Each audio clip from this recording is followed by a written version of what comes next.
great American citizens. It was a beautiful ceremony and a moving reminder of our nation's proud history of welcoming illegal immigrants from all over the world into our national family. I told them that the beauty and majesty of citizenship is that it draws no distinctions of race or class or faith or gender or background. All Americans, whether first generation or 10th generation, are bound together in love and loyalty, friendship and affection. We are all equal. We are one team and one people proudly saluting one great American flag. We believe in a safe and lawful system of immigration, one that upholds our laws, our traditions, and our most cherished values. Unfortunately, our immigration system has been badly broken for a very long time. Over the decades, many presidents and many lawmakers have come and gone, and no real progress has been made on immigration. We are now living with the consequences, and they are tragic, brought about by decades of political stalemate, partisan gridlock, and national neglect. There is a humanitarian and security crisis on our southern border that requires urgent action. Thousands of children are being exploited by ruthless coyotes and vicious cartels and gangs. 1 in 3 women is sexually assaulted on the dangerous journey north. In fact, many loving mothers give their young daughters birth control pills for the long journey up to the United States because they know they may be raped or sexually accosted or assaulted. Nearly 50 migrants a day are being referred for urgent medical care. Vast quantities of lethal narcotics are flooding through our border and into our communities, including meth, cocaine, heroin, and fentanyl. Drugs kill 78,000 Americans a year and cost our society in excess of $700 billion. Heroin alone kills 300 Americans a week, 90% of which comes across our southern border. We can stop heroin. Illegal immigration reduces wages and strains public services. The lack of border control provides a gateway, a very wide and open gateway, for criminals and gang members to enter the United States, including the criminal aliens who murdered a brave California police officer only a day after Christmas. I've gotten to know and love angel moms, dads, and family who lost loved ones to people illegally in our country. I want this to end. It's got to end now. These are not talking points. These are the heartbreaking realities that are hurting innocent, precious human beings every single day on both sides of the border. As a candidate for president, I promised I would fix this crisis, and I intend to keep that promise one way or the other. Our immigration system should be the subject of pride, not a source of shame, as it is all over the world. Our immigration system should be the envy of the world, not a symbol of disunity and dysfunction. The good news is these problems can all be solved, but only if we have the political courage to do what is just and what is right. Both sides in Washington must simply come together, listen to each other, put down their armor, build trust, reach across the aisle, and find solutions. It is time to reclaim our future from the extreme voices who fear compromise and demand open borders, which means drugs pouring in, human trafficking, and a lot of crime. That is why I am here today, to break the logjam and provide Congress with a path forward to end the government shutdown and solve the crisis on the southern border. If we are successful in this effort, we will then have the best chance in a very long time at real bipartisan immigration reform. And it won't stop here. It will keep going until we do it all. The proposal I will outline today is based on, first and foremost, on input from our border agents and Homeland Security professionals, and professionals they are. They know what they're doing. It is a compassionate response to the ongoing tragedy on our southern border. In recent weeks, we have met with large numbers of Democrat lawmakers to hear their ideas and suggestions. By incorporating the priorities of rank-and-file Democrats in our plan, we hope they will offer their enthusiastic support, and I think many will. This is a common-sense compromise both parties should embrace. The radical left can never control our borders. I will never let it happen. Walls are not immoral.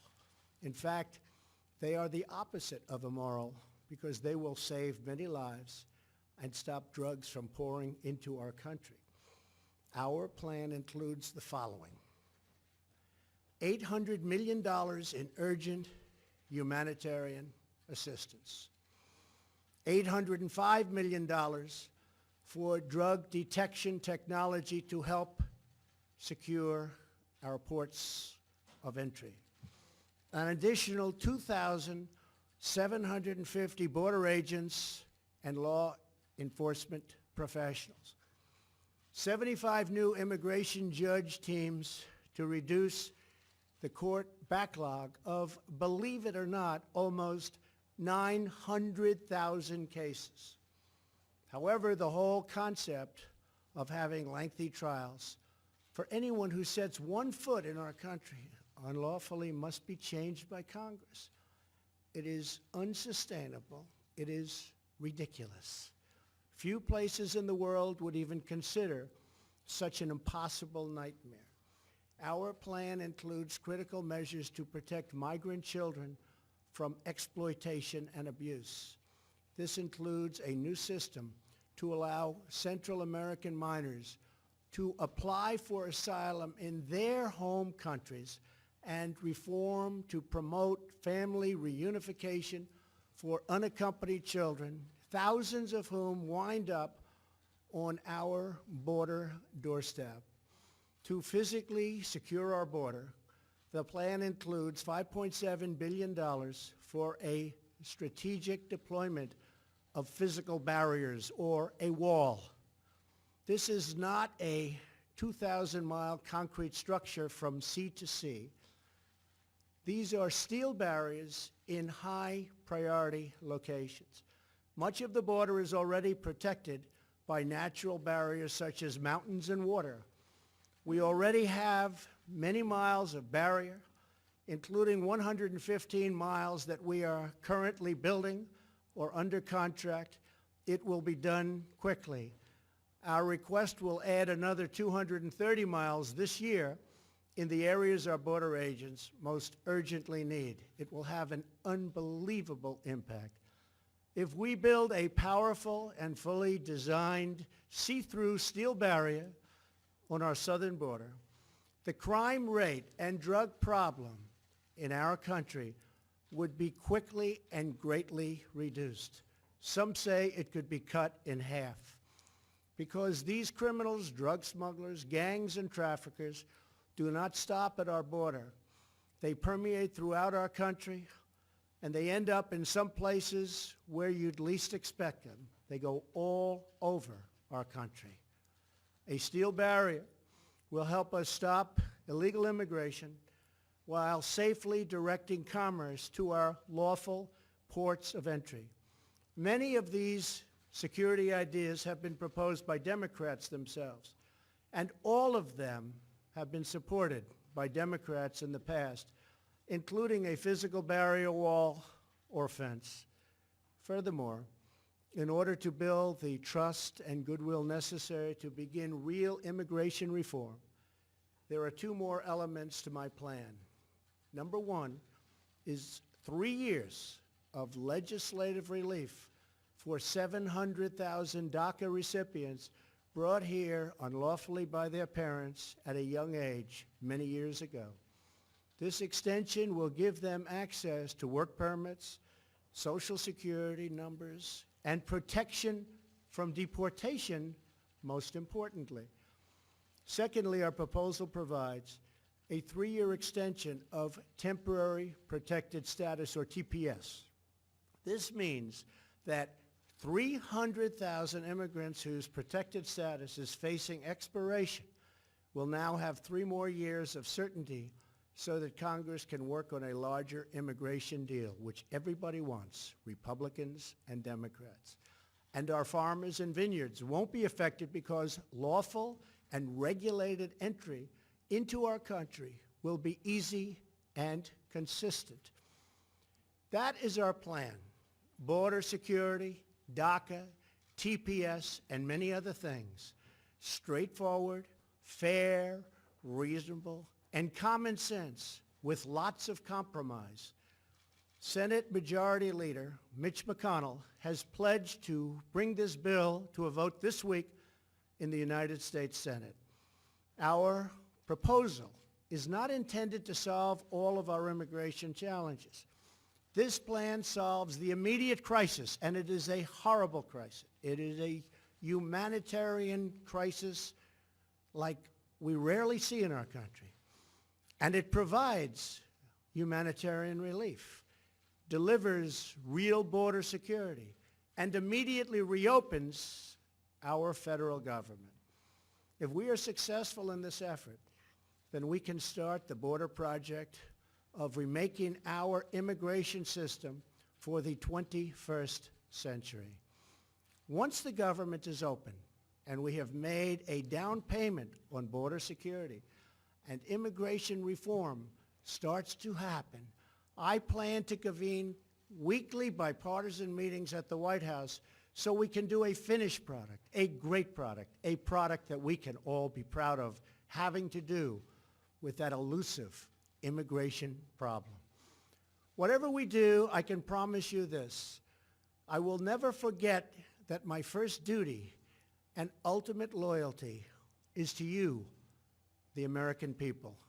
Any reforms we make to our immigration system will be designed to improve your lives, make your community safer, and make our nation more prosperous and secure for generations to come. Thank you, and God bless America. Thank you. Path to citizenship, Mr. President. You supported a path to citizenship last year, Mr. President.